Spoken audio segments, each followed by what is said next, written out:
Hello, I'm Jude Scott and I'd like to run through some different watercolour brushes with you. It's great to get to know your watercolour brushes and how to use them.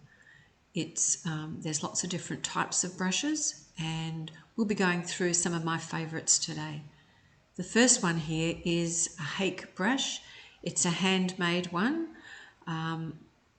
It's beautiful to use, it holds lots of water and it will also go to a very fine edge. It's actually 7 little brushes all pegged together and it's great to just wet the surface of your paper. You can also use it to lift out and soften edges, and those little tiny brushes are held together with bamboo pegs. The next brush is a lovely calligraphy brush. I really like the calligraphy brushes. I like the hairs in them and I like the fact that they've got very long hair. This next one I'm picking up is a 1-inch synthetic flat brush that I use mainly for softening edges and lifting out. And as you can see, the brushes on the bristles on the calligraphy brush are about 1.5 inches long. If I put them over the 1-inch flat brush, so you get fantastic coverage. The 1-inch flat brush is really good to bring to a fine edge and lift out on water, or if you want a line in something. This one is a medium calligraphy brush, bamboo handle again, and natural bristles. The natural bristles hold an enormous amount of water, whereas I find for me these synthetic brushes don't. This one here has got lovely a little aluminium ferrule to hold all the bristles together, and it goes to a beautiful point. It's called a rigger brush and they were originally designed to paint ship's rigging back in the days when everybody was painting sailing ships, or today you can use them for any fine detail work, wires, poles, anything like that. They're marvellous. This one here is a travel brush. I use that when I'm travelling and painting. It's a water brush, so it's got a lovely pointy bristles. The section that I'm screwing back on now, you fill that with water and there's a little reservoir just below that, and as you squeeze gently as you paint, you can get just enough water out to spread the paint over the surface of your sketchbook or travel pad or travel journal. And they come in different sizes. There's a few of them here. They have a screw cap. I think I've lost the other two. One's got a chisel finish, which is like chopped off brush, and the other one, both of the other ones are pointed. This is from the local hardware shop. It's a kind of rubbish brush, but boy, you can get some great trees with that. Fantastic for different effects. This one is also made from goat hair, the same as my lovely brush there, the hake brush. You can use this to get different marks for trees and shrubs. So it's just a little cheapy brush, but it's often really good to have a selection of brushes for different marks and then to know how to use them and how to make those marks. So that's what I'm going to share with you today. I'm just going to start by running some water right down my paper so that you can see and see how it's evenly wet. That's a fantastic brush to evenly wet the surface of your paper. And if you want to check if it's wet, just hold it up to the light like I did then and you'll see the sparkle. It'll be really shiny on the surface of the paper. So this little brush I've just dipped into the paint and I'm just going to scumble that across, yes it is a word, scumble, across the surface of the paper. And you can see how where the paper is pre-wet, it will just dissolve the paint and go very, very soft. You can really squash these brushes down quite firmly. It's a little bit too much paint on that. And drag it out and you can get some wonderful bushes, grasses, all sorts of things. You can even get some very fine lines. So if I draw that right across, you can see the difference of how it reacts between painting on dry paper and painting on wet.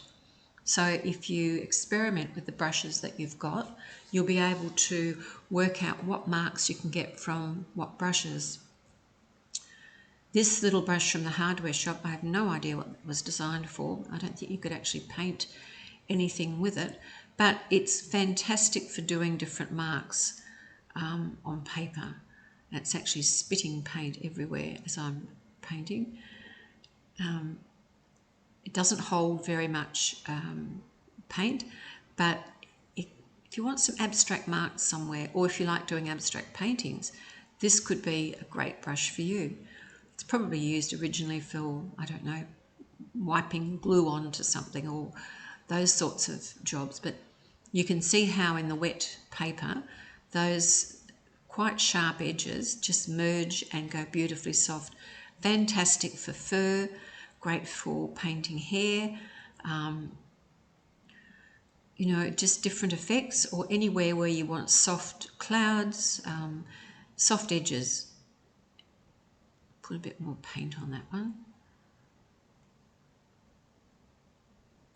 So you could work back into that dark, and you could actually lift some out.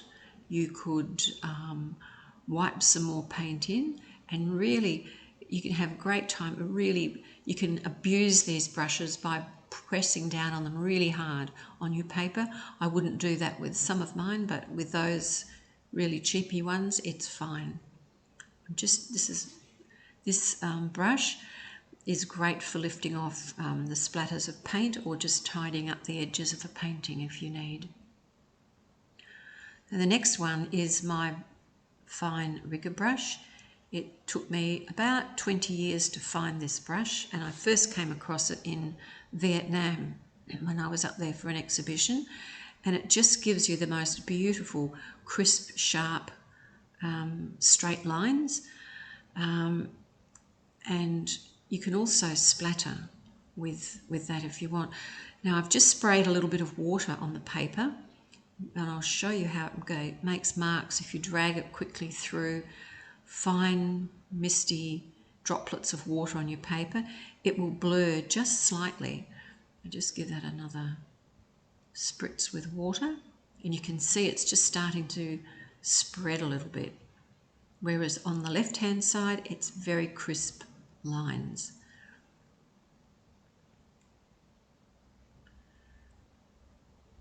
So great for fencing wire, great for telephone wires, power lines, eyelashes, all those sorts of things where you want a lovely straight line.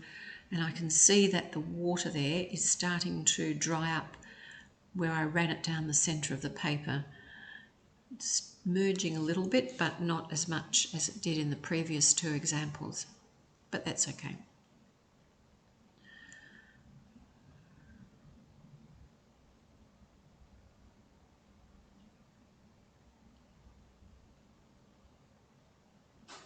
Okay, now here I've got some burnt sienna that I've mixed up. So use every part of your brush. Get used to using them on horizontal to the paper. Use them on their side, just like drawing a straight line, and use the tip. Get to know how to use every part of your brush, and you will have great success doing different lines, getting different mark making happening with different brushes.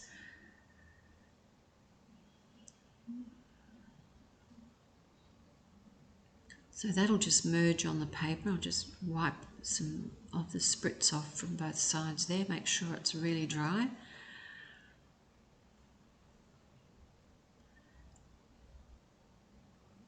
And here's some more marks. That's just using the side of my brush. Almost, it's horizontal to the paper.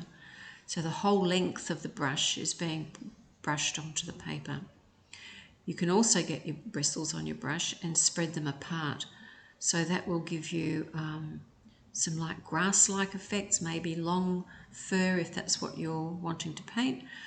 So experiment. Don't sort of plunge into the best painting you've done in your life and start experimenting then with different marks, because you may be very disappointed. It's always best have a scrap of paper and practice on that first and work out how you can get the marks that you want.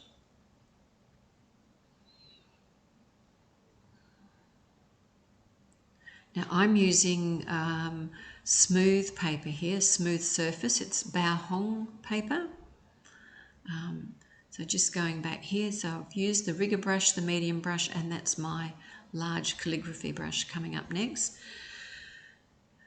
Sorry, no, it's not. It's my medium brush. Okay, so I'm just going to take that over the surface of the paper, just doing random marks.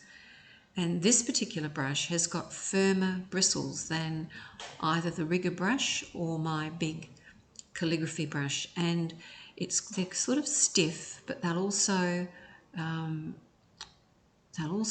bend quite well.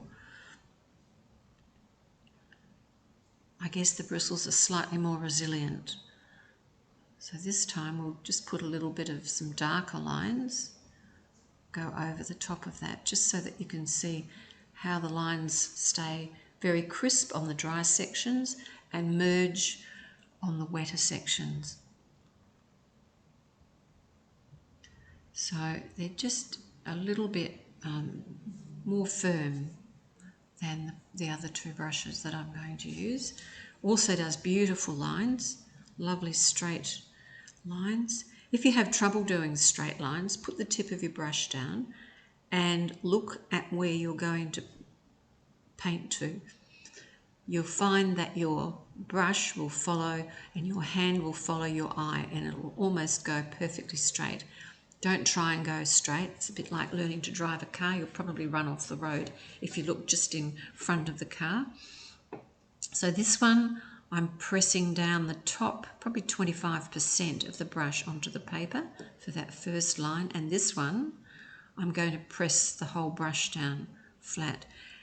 And because it's such a long bristled brush, you'll get a mark that is very, very wide. Great for doing oceans, reflections on water. That brush will hold enough water to go from one side of a full sheet of paper, 76 centimetres, right across to the other. And it has a beautiful point. So you'll always have a very fine, sharp line if that's what you're aiming for. So you can see now how those first two marks are starting to dry, and they have gone and produced beautiful soft edges. The ones toward the outside are quite sharp and crisp, and this one here is softening really, really well too.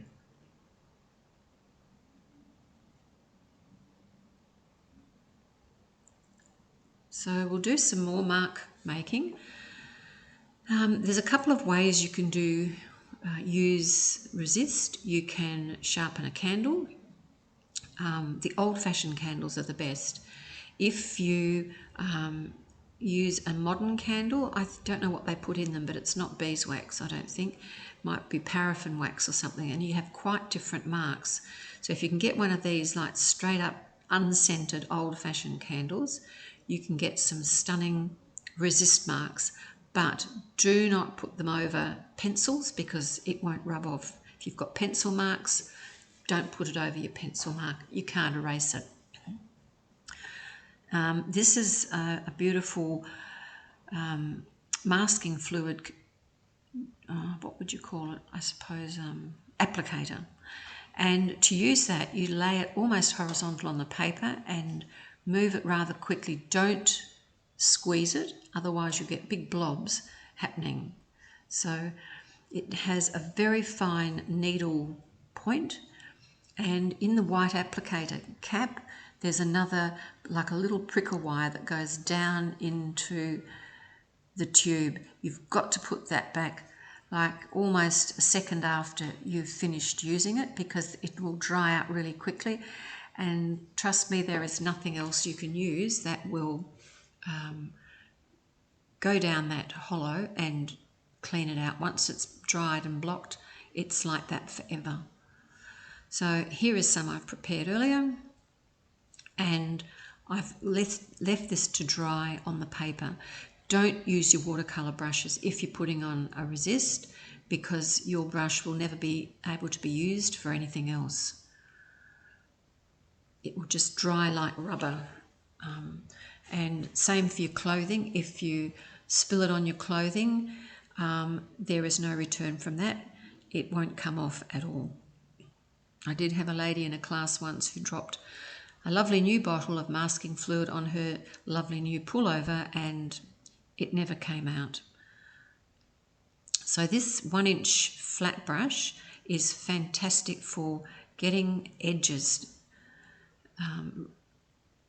giving lovely soft edges to maybe an area that you don't want to have a hard edge.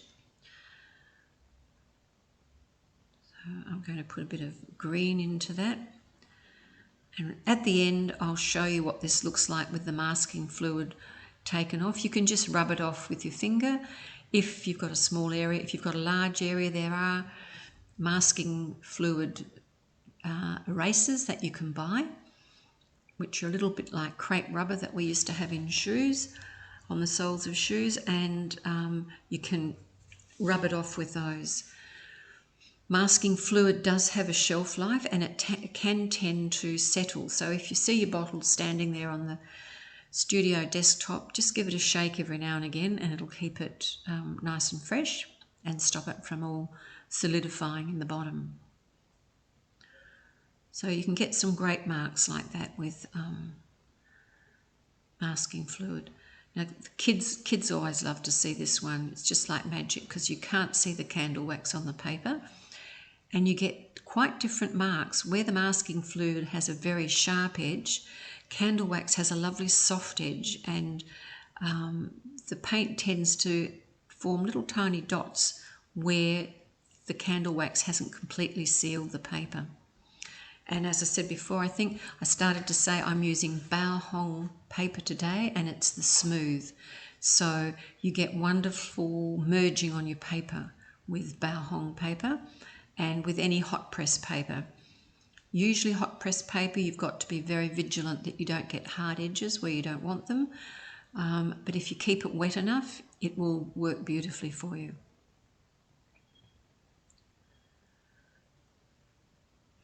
So I've mixed up some Prussian blue here. I'm using all my paints Holbein Prussian blue. And you can see on smooth surfaced paper or hot press paper, the pigment will just balloon across the surface of your paper, so you can get some wonderful marks. So these little exercises are just so much fun to do. You can keep dropping in pigment. Make your pigment, if you're wetting the surface of your paper first, make the pigment very strong. You can always lift some off if it's too dark, but because you're putting it onto a wet surface, that's diluting the paper further. It's diluting the paint further, and it will come out too light if you don't start with really strong pigment. You can see how dark that is there mixed up in my palette. I also added a little bit of rose madder, Holbein's rose madder, to that Prussian blue, just to take it back a bit. I didn't want it to be too bright a blue. And I really like using Holbein paints. They're very easy to lift off, even if you've used something as staining as Prussian blue. Usually Prussian blue won't lift off and you're stuck with it, but theirs will lift off really, really well. And they're very brilliant paints that work very, very well for me.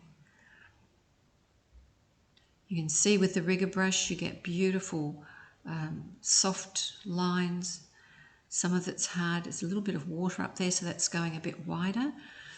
And it's ballooned out across where there's quite a bit of water on the bottom 2/3 of the paper, and the marks up the top are quite a bit sharper because the paper there was dry.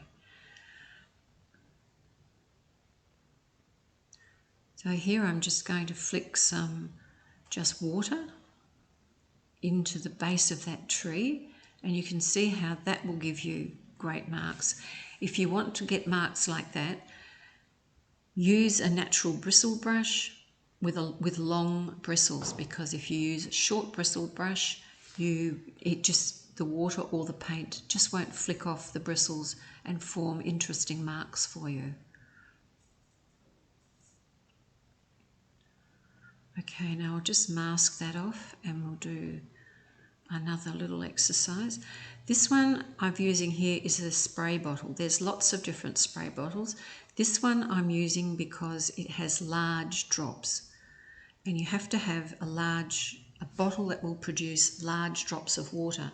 The little Mr. bottles, the tiny ones, they're designed for putting a fine mist on your paper, and it will keep your paper damp, and it's a very even spray. I don't want that for this exercise. I want a very uneven spray, so that when I splatter my paint, as you'll see in a moment, the paint will only spread into areas that are wet. And where the area is wet, see how it's merging into the wet, and where there's no water, it's staying very crisp and very sharp detail. So we're going to do some little sort of kind of like a wildflower scene with a bit of grass and some flowers. So just splatter your paint. Don't hold your brush right next to the paper. I'm up about 30 centimetres from the paper, and I'm tapping it quite hard, and I have got a lot of very strong pigment mixed up on that brush. So I've just added a little bit of yellow to the mix, and let's put some stems in there. So just join up the dots. Sometimes they'll join up a little bit better than others. I might probably have to add some more pigment to my brush, and you can just play around. And while you're doing this, you'll learn so much more about how to get the best out of those brushes.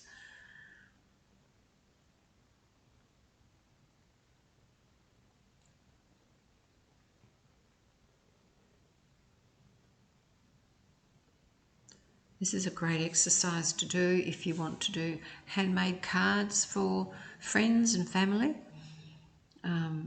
They're always so nice to receive. A handmade card is so much more special than something that you've bought, because it's so individual. So if you like doing small exercises like this and they turn out, that might be a great thing that you could do. Use them as a card.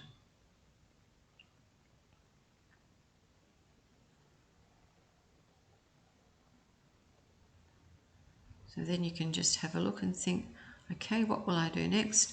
I'll merge some of that texture along the bottom, a bit more water, and just drag that texture along, let it mix with the water.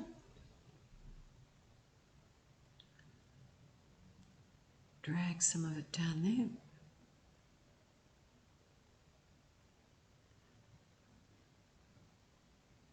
And it's amazing how you can change the look of your work just by adding little bits and pieces into it. So you might be painting a landscape where you have a need for splattering with paint. And when you splatter with paint, I think the advantage of getting detail in like that is that where the paper remains dry, you have reserved the white paper. You're not tempted to sort of paint over it. Or I hope you're not tempted, because if you can leave some, it adds so much more interest to the painting. Those little areas of white paper are simply magic.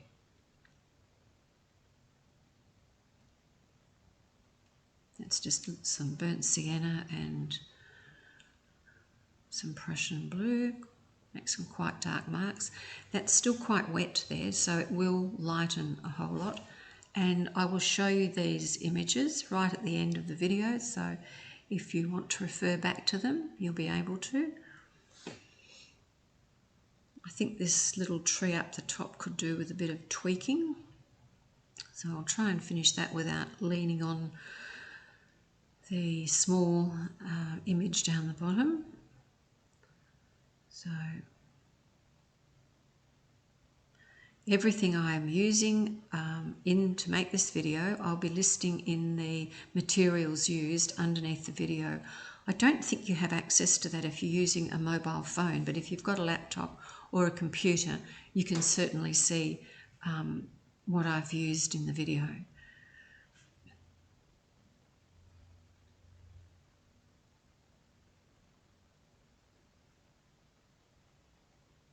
So that's still slightly damp.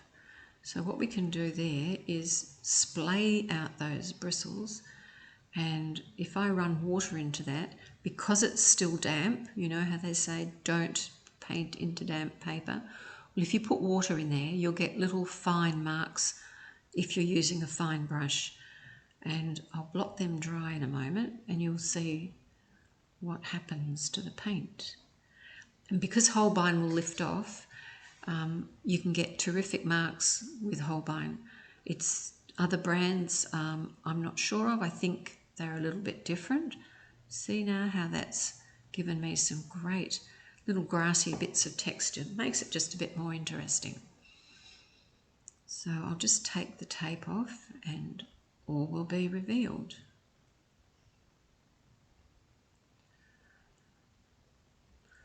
So again, that's just a little, maybe a card you could make, and so that you don't have to sort of waste small works that you've painted, you can use them as cards.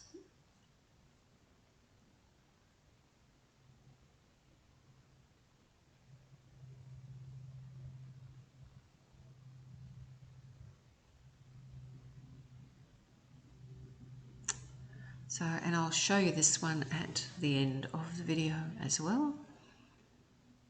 So there we have those, splattering, wet in wet, working back into damp paint, and down here splattering, I've used red, I've used yellow, and I've used Prussian blue, and then the dark was burnt sienna and Prussian blue. So only 4 colours.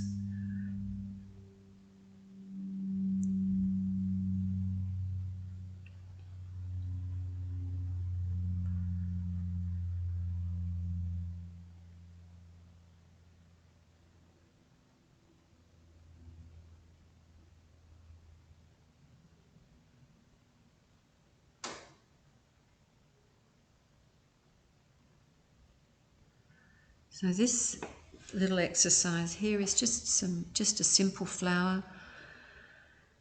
The one on the left is in damp paper, so you can see how it's merging and spreading across the paper there, and it's got quite soft edges. This one is on dry paper, and the paint will sit right where you put it. It won't, water will only go where it's wet. Your paint will only go where there's wet paper. So it's not going to suddenly start skating off anywhere if it's dry paper. So the advantage of using this is if you want, say if you're painting something and you want to put a soft flower in the background, well then you could use very soft edges because it's not going to be in focus and it will have that look of being slightly out of focus. Whereas if you want one in the foreground, you'll probably want to do one with a little bit sharper edges. So you can see that with this medium-sized brush that I have, that will give you beautiful, fine lines. And we'll just put some little buds there. I don't know what sort of flower this is. It's kind of a Jude Scott special. It's just a little made-up flower, just to show you how you can use your brushes to get different effects when you're painting. So soften out some edges, have some hard and some soft, push back into the paint.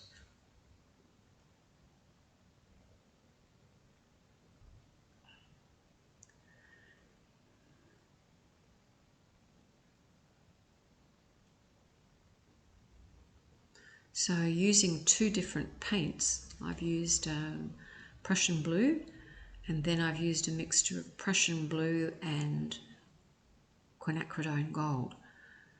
Gorgeous combination together. You get a lovely warm green. I don't actually have a green in my palette. I make all my own greens, except I do have a Viridian, which I like to use. I found that if you mix Viridian with titanium white, you get beautiful celadons and like a mint green. Absolutely gorgeous colours. There you go. I put some more colour into that, and more, give give it a bit more strength in the tone.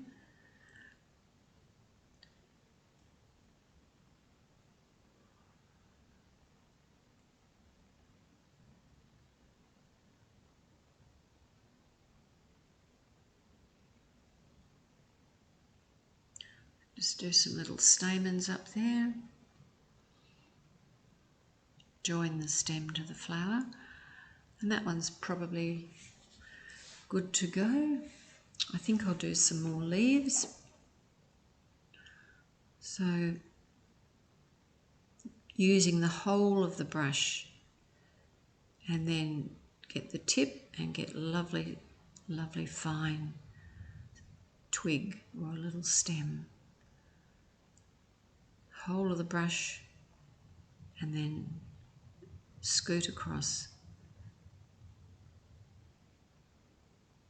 And the brush is so good that it'll kind of paint the leaves for you. You don't even really have to do much. Then you can make it a bit more interesting, drop a bit of green in and some green into the stem.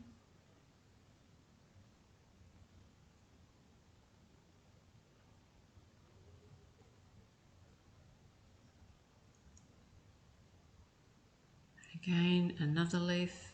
This time I'm just going to paint it with water and then drop the pigment into the water. And if you put enough pigment on your brush, you will see the pigment start to balloon up that leaf onto the wet surface of the paper. So you get a lovely soft edge. And you've also got the lovely hard edges as a lovely contrast.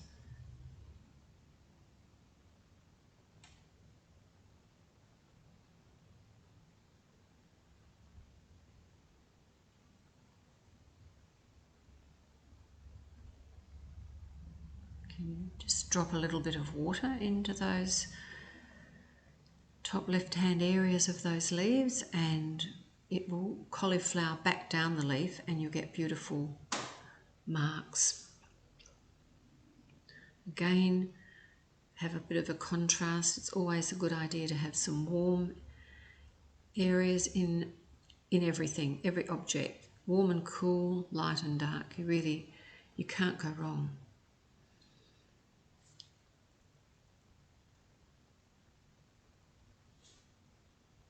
So I think let's do another leaf.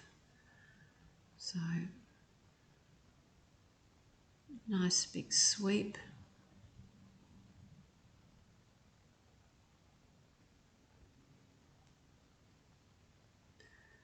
You can see how that water pushes the pigment away along the surface of the paper. Some of the really strong Prussian blue mix at the top and some down the bottom. And watch what happens. See how it balloons up the paper. If you try this and it doesn't travel across the surface of the paper, you don't have enough pigment and you don't have enough water. So strong pigment and enough water to make it move across the surface of the paper.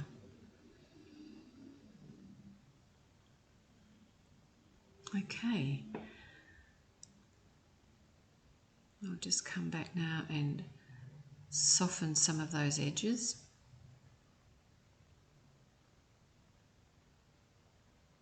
With that 1-inch acrylic flat brush.